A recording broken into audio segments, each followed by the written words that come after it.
नमस्ते।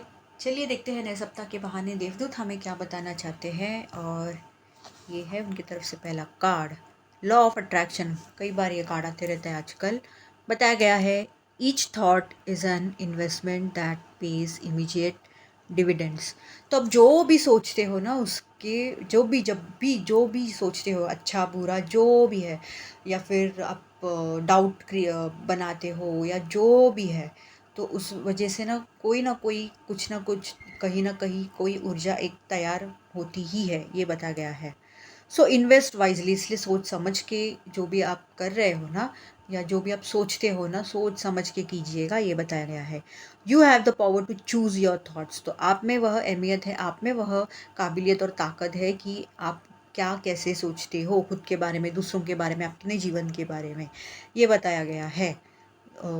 And align them with love, इसलिए प्यार और ममता, नम्रता, इससे खुद के विचार होने चाहिए, ये बताया गया है।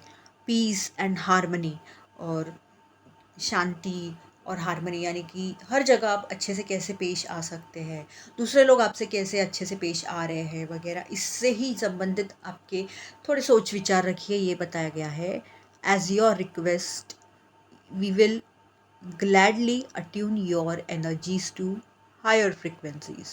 और यही बताया गया है कि आप अगर देवदूत को प्रार्थना करते हैं, देवदूत से पूछते हैं, तो वो ज़रूर जो भी आप चाहते हैं ना, वैसे ही आपकी ऊर्जाएं जो है ना अलाइन करते चले जाएंगे, और वैसे ही होता भी है।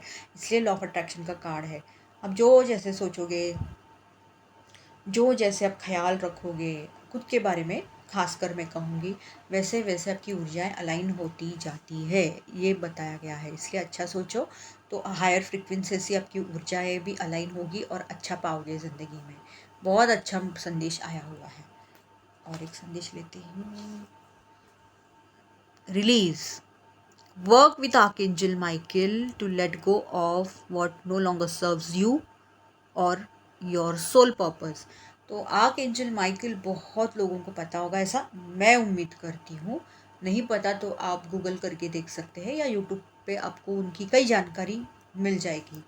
और आर्क एंजल्स ऐसे देवदूत हैं जो बहुत ही मतलब ना भगवान के नज़दीक होते हैं, भगवान के आसपास होते हैं, मतलब वो और ना ये ऐसे कुछ है आर्क एंजल्स जिनके ना बहुत बड़े बड़े ऐसे कार्य होते हैं, इसलिए वो भगवान के नज़दीक होते हैं। तो ऐसे ही आप आर्क एंजल माइकल को याद कर सकते हैं। और आर्क एंजल माइकल बहुत ज़्यादा सुरक्षा, प्रोटेक्शन के लिए माने जाते हैं। और यहाँ पे उनके साथ काम इसलिए करना है ताकि जो भी आपके लिए अच्छा नहीं है ज़िंदगी में, जो आपके अच्छे के लिए नहीं है, आपके आसपास ऐसे कुछ लोग हो सकते हैं, कुछ ऐसी समस्याएं हो सकती है, परिस्थिति हो सकती है जो आपके लिए है ही नहीं वगैरह। तो अगर आप उनसे प्रार्थना करोगे तो वो ज़रूर जो आपके लिए नहीं है ना, उसे रिलीज़ कर देंगे, उसे हटा देंगे आपके ज़िंदगी से, ताकि आपका जो उद्देश्य है आप इस जीवन में, आप उसे प्राप्त कर पाए। इसलिए तो आप ज़रूर काम कर सकते हैं आर्क एंजल माइकल से। और एक कार्ड मैं यहाँ से लेती हूँ। Okay, you are profoundly clairvoyant. Trust what you see in your mind's eye as well as with your physical sight, for your spiritual wisdom helps you with healing, teaching and guidance. माफ़ कीजिए, वो spiritual vision था, मैं screen पर से पढ़ रही थी तो मैंने गलत पढ़ लिया, माफ़ कीजिएगा। तो दर्शकों, आप एक साइकिक है, क्लियर है। तो आपकी जो थर्ड आई चक्र जो है, जो इंट्यूशन है, आपकी जो, यूँ कह सकती हूँ ना कि अजना चक्र जो है ना, वो बहुत ही सक्रिय है, साइकिक जिसे कहते हैं ना। तो आप में वो साइकिक एबिलिटीज़ है। और आपको भी शायद महसूस होता होगा कि आपको जो महसूस होता है खुद के लिए, दूसरों के लिए, वो वैसे सच होते चला जाता है। कुछ लोग होते हैं कि मतलब उनको पता ही नहीं है ऐसी कोई शक्तियाँ होती हैं, तो ये वो शक्तियाँ हैं। अगर आप उनमें से हो कि आप समझ ही नहीं पा रहे हो कि क्यों ऐसा होता है कि मैं जो भी सोचता हूँ या सोचती हूँ, या जो भी मुझे सपने में दिखता है, या जो मेरे आँखों के सामने आता है, वो सच हो जाता है। क्योंकि आप में वह ताकत है, आप एक साइकिक है। तो ऐसे मत सोचिए कि मैं बुरा सोचती हूँ, मैं बुरा सोचता हूँ और वो हो जाता है, नहीं।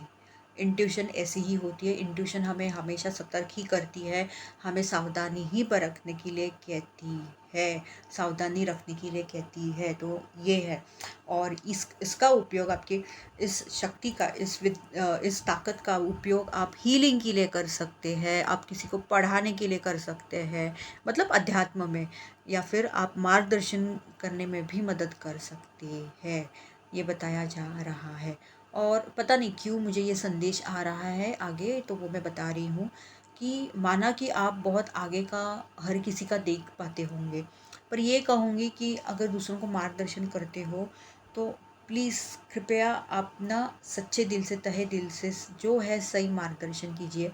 किसी को मिसगाइड मत कीजिएगा, मिसलीड मत कीजिएगा, क्योंकि ये भी आजकल बहुत कुछ सुनने मिलता है कि कुछ लोग जानबूझ के इनएक्यूरेट गाइडेंस वगैरह देते हैं, मतलब खुद के ज़िंदगी में अच्छा नहीं चल रहा, दूसरों के ज़िंदगी में अच्छा महसूस होगा, दिख रहा है वगैरह, तो ये होता है आजकल। तो प्लीज़ ऐसे मत कीजिए, इस वजह से आपको इसका कर्म लग सकता है आगे जाके, तो गौर कीजिएगा।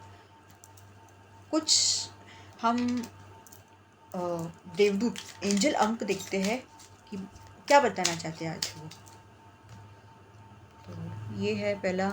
तो अगर आपको ये एंजल अंक दिख रहा है, देवदूत का अंक 16 फोकस बोला गया है कि हो सकता है कि आपका ध्यान यहाँ वहाँ पे भटक रहा हो, जो कर रहे हो उस पर ध्यान देने की ज़रूरत है। 000 नई शुरुआत का इसका अर्थ ये है कि आपकी ज़िंदगी में नई शुरुआतें होने वाली है। तो डरिएगा मत अगर आपको 0 दिख रहा है, ऐसे मत समझिए कि अब क्या होगा, मेरी ज़िंदगी में कुछ होगा ही नहीं क्या, ये वो नहीं, इसका ये मतलब नहीं है। 6 अगर आपको दिख रहा है तो आपको कुछ निर्णय लेने की या बनाने की ज़रूरत है। हो सकता है आप बहुत ज़्यादा वक्त ले रहे हो कुछ निर्णय लेने में, तो वक्त मत वेस्ट कीजिए, ये बताया जा रहा है। 8 खुद आपकी ज़िंदगी में आपको समतोलता लाने की ज़रूरत है, या अगर आप खुद पे काम कर रहे थे और साथ साथ आप आपकी ज़िंदगी को भी मैनेज कर रहे थे, तो वो समतोलता आ रही है। आपके प्रेमी जीवन को देवदूत क्या कहना चाहते हैं देखते हैं। तो ये है पहला card, honeymoon, enjoy the bliss of holiday time together. तो अगर आपकी नई नई शादी हुई है, आप कहीं बाहर घूमने गए हैं, तो उसका मज़ा लीजिएगा, मतलब जो भी छोटे छोटे पल आप बिता रहे हो एक साथ वगैरह, उसका मज़ा लीजिएगा, ये बताया गया है। खामोखा झगड़ा मत कीजिएगा, नोक झोंक मत कीजिएगा, या फिर मतलब छोटी छोटी बातों पे ना, कहते हैं ना, टोकना मत कीजिएगा कि एक दूसरे को टोक रहे हो वगैरह, ऐसा मत कीजिएगा, ये बताया जा रहा है। नेक्स्ट कार्ड देखते हैं, wedding, this situation involves marriage. अरे वाह, तो किसी की ज़रूर शादी होने वाली है, ये यहाँ पे दिख रहा है। काफ़ी अच्छा कार्ड है, इसे ज़रूर क्लेम कीजिएगा दर्शकों, तो अच्छी बात है। या फिर आपकी परिस्थिति कुछ ऐसी है कि यहाँ पे हो, ये ऐसा भी मुझे पता नहीं क्यों महसूस हो रहा है, शायद ज़बरदस्ती शादी करनी पड़े वगैरह। तो कुछ लोगों के लिए सच में आप अगर राह देख रहे थे तो अच्छी बात है आपके लिए, कुछ लोगों के लिए पता नहीं, मुझे महसूस हो रहा है कि पता नहीं बहुत ज़्यादा कि ये ज़बरदस्ती आपको रिश्ता जोड़ना पड़ रहा है। Worth waiting for, divine timing is at work in your love life. तो फिलहाल हो सकता है आप सिंगल हो या काफ़ी वक्त से सिंगल हो, सोच रहे हो कि भाई मेरे ज़िंदगी में कोई आ क्यों नहीं रहा। हो सकता है आपके लिए रिश्ते वगैरह देख रहे हो पर वो इतने ढंग के नहीं लग रहे हैं, तो ये इसका जवाब है, आपके लिए आ रहा है। जो भी है, पर अब हो सकता है सिंगल है, या मतलब कभी भूतकाल में किसी रिश्ते में थे, या कोई पसंद आया था या आई थी पर कुछ हो नहीं पाया, जो भी है, या फिर रिश्ता ज़्यादा आगे नहीं बढ़ पाया, जो भी है, और फिर उसके बाद बहुत ही आपको वेट करना पड़ा कि भाई आपकी ज़िंदगी में कोई आए। तो ये इसका जवाब है कि दिव्य शक्तियाँ जो है ना, वो आपके प्रेमी जीवन पे काम करने के लिए लगी हुई है। तो इसलिए ये मतलब इतनी आपको, अब इतना आपको रुकना पड़ा, ये कहना चाहूँगी। तो जो भी इसके बदले में मिलेगा तो वो ज़रूर अच्छा ही होगा, ये बताया गया है। वर्थ वेटिंग फॉर, इसलिए यही आया है। चलिए, तो इसी के साथ मैं इस रीडिंग को समाप्त करती हूँ। बहुत अलग अलग देवदूत के मार्गदर्शन देखे, समझ में आई हो, अच्छी लगी हो तो ज़रूर लाइक, सब्सक्राइब, कमेंट कीजिएगा, शेयर भी कीजिएगा और मेरे सोशल मीडिया जो लिंक्स है उसको भी फॉलो कीजिएगा। धन्यवाद।